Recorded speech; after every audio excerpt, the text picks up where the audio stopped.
This past MLB season has been crazy. Spring training World Series favorites like the Padres and Mets failed to make the playoffs. Today we're going to fix another one of baseball's most disappointing teams, the New York Yankees. Despite having a record above 500 for a team that spent over $520 million on two players in free agency, creating World Series or bust expectations, being above average just isn't enough. Not only did this team miss the playoffs, their offense has been straight up unwatchable, and with the veteran core with careers about to expire, there has to be a sense of urgency by the Yankees front office to fix this mess. In this video, I will name the three factors that I believe have created the stagnant state of this Yankees core and how to repair this team as soon as possible. To understand the first effect of this Yankees team, we have to go back to the peak of this core's success.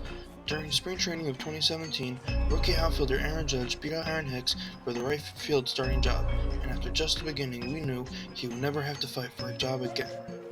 Judge hit a whopping 52 bombs, setting the record for most home runs hit in a rookie season. And though Judge set the record, another Yankee rookie had a pretty crazy home run total himself, and catcher Gary Sanchez, with 20 bombs in 53 games in 2016 and 33 long balls in his first full season in 2017. With these two baby bombers, the Yankees had a clear identity. They may not always get on the base paths, but they are sure to homer.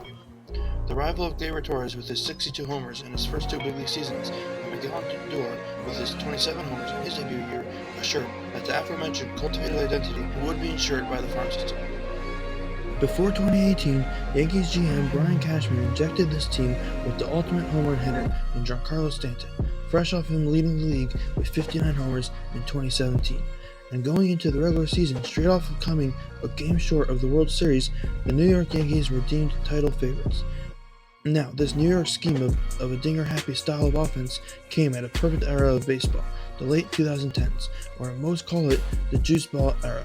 During that time, homers were hit longer and more frequently than ever before, due to the fact that the baseballs MLB was using were juiced, or changed in the composition that made the ball bouncier and more aerodynamic than it had ever been before. Multiple home run records were broken, including the record for most home runs by a team, with the Minnesota Twins hitting 307, nearly beating the Yankees who hit 306. Mitch Garver hit 31 bombs in 2019, after never hitting more than 10 in a season.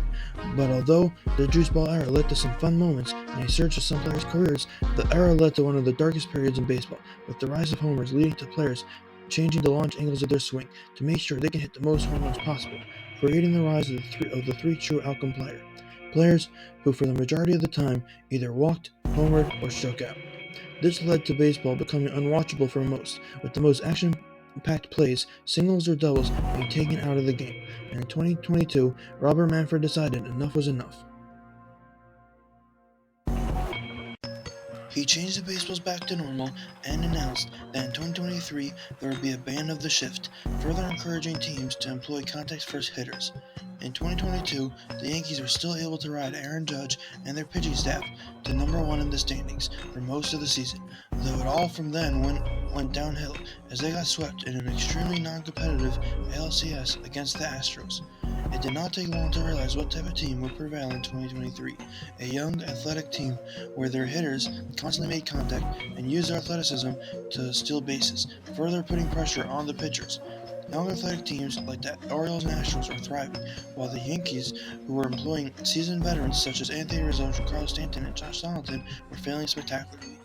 Their one contact hitter, DJ LeMahieu, failed to provide the hits we know him for, as he is only hitting .243, and with his demise, along goes this team, constructed for an era that is now a relic of the past.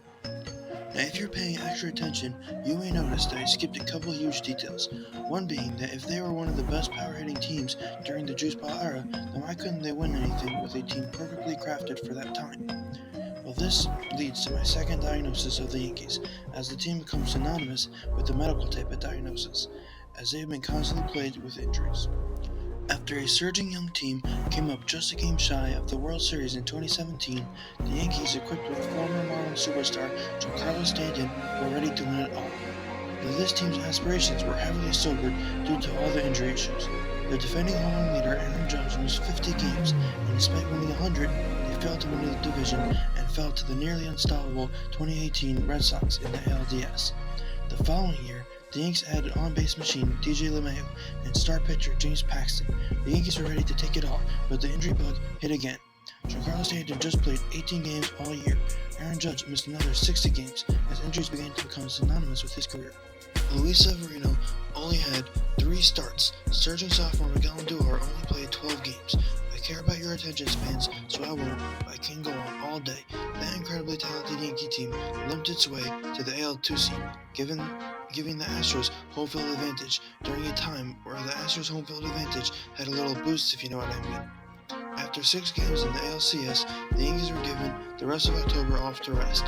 2021 followed in the same pattern. Giancarlo missed 23 games, Gleyber Torres missed 35, Zach Britton played in just 20. I could go on forever. The Yankees have always had serious injury issues that have continued to plague them even in this past season, with Judge and Stanton both missing significant time. If it happens to one player or for one season, it's a fluke or bad luck. If it's literally every player every year, you've got a problem that is in desperate need of fixing. So we covered the Yankees' struggles with the new trends and with health, so it's now time for the third and final factor in the downfall of the Yankees' core, and that is bad prospect management. People think that if your GM is constantly making big trades, they are giving away your core for years and depleting your farm system, though that isn't really the case for successful general managers. Dodgers president of baseball operations, Scott Feldman, is constantly pulling off blockbuster deals. He acquired Max Scherzer, Trey Turner, Manny Machado, Yu Darvish, Lance Lynn, Mookie Betts, and more while maintaining a core for years. Dave Dombrowski with the Red Sox was able to acquire Chris Sale, Craig Kimbrell, and Drew Pomeranz while still being able to have a team filled with young talent. The reason for this is that the best GMs know that you don't need all your prospects to be on your roster. Most of the top-ranked prospects in baseball don't end up panning out, and the skill to know which ones will pan out and which ones won't, which ones are essential and which ones are surplus, is a skill that not many baseball execs possess.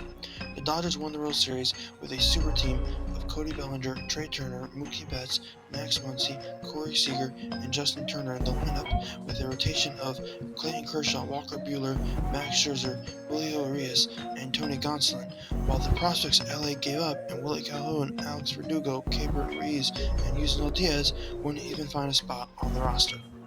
Dave Dombrowski held on to Rafael Devers, a player who has had multiple All-Star selections, while trading away Michael Kopech, Mano Margot, and Yohan Moncada, all busts. Brian Cashman has made some significant trades over the years, like acquiring Zach Britton, Joey Gallo, and Anthony Rizzo, but it seems like they always take themselves out of the biggest blockbusters because they refuse to add certain pieces to the table, while those same certain pieces don't turn out themselves. Cashman chose to retain Justice Sheffield, David Garcia, Miguel Andujar, Esteban Florial, and Gleyber Torres, Clint Frazier, Chance Adams, and more, instead of going out and trying to acquire the Manny Machados, Justin Verlanders, Nolan Arenados, or Juan Sotos of the world. Brian Cashman refused to let those prospects go, causing them to miss out on many big opportunities to help improve the team. Though the prospect management woes don't end there. It seems whenever a prospect does well, the Yankees just refuse to call him up or play their hot prospect. A lot of this has to do with their over-reliance on advanced analytics, helping their prospects only to improve on stats like exit velo instead of essentials like how to get out of a slump. And while Esteban Florial wastes years in Double and Triple A, and Jason Dominguez lacks the right coaches to develop him as he falls off the charts, DJ LeMayo, Isaiah Kiner-Falefa, and Josh Donaldson get undeserved playing time. Meanwhile, even the veterans that the Yankees have let go have embarrassed them, as Jordan Montgomery and Aaron Hicks become key contributors on playoff teams. So, there you have it. There are the 3 factors that I believe has caused the Yankees to whiff on their past championship window, which leaves one thing left. It's time to figure out how to fix these issues. To me, it's clear that pitching-wise, if healthy, the team has a chance to be pretty solid next year, with Garrett Cole, Nestor Cortez, Carlos Rodon, Michael King, and Clark Schmidt in the rotation, and a bullpen that last year had the best ERA in baseball.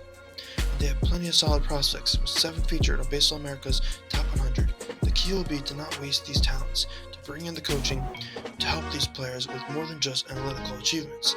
A philosophical change to how prospects are developed is needed urgently, And lastly, to perfect this lineup, if instead of just throwing money at the top free agents, maybe flash your big guts on the trade market.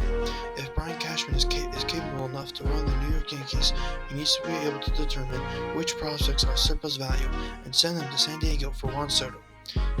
This lineup has plenty of pop and needs more guys getting on base, and nobody is better than that than Juan Soto. And instead of going for the Otanis of the world, go out and get Cody Bellinger, as he has the perfect swing for Yankee Stadium.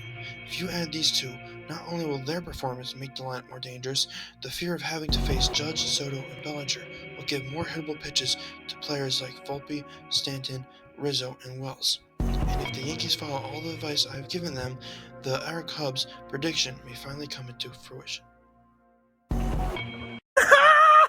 You are part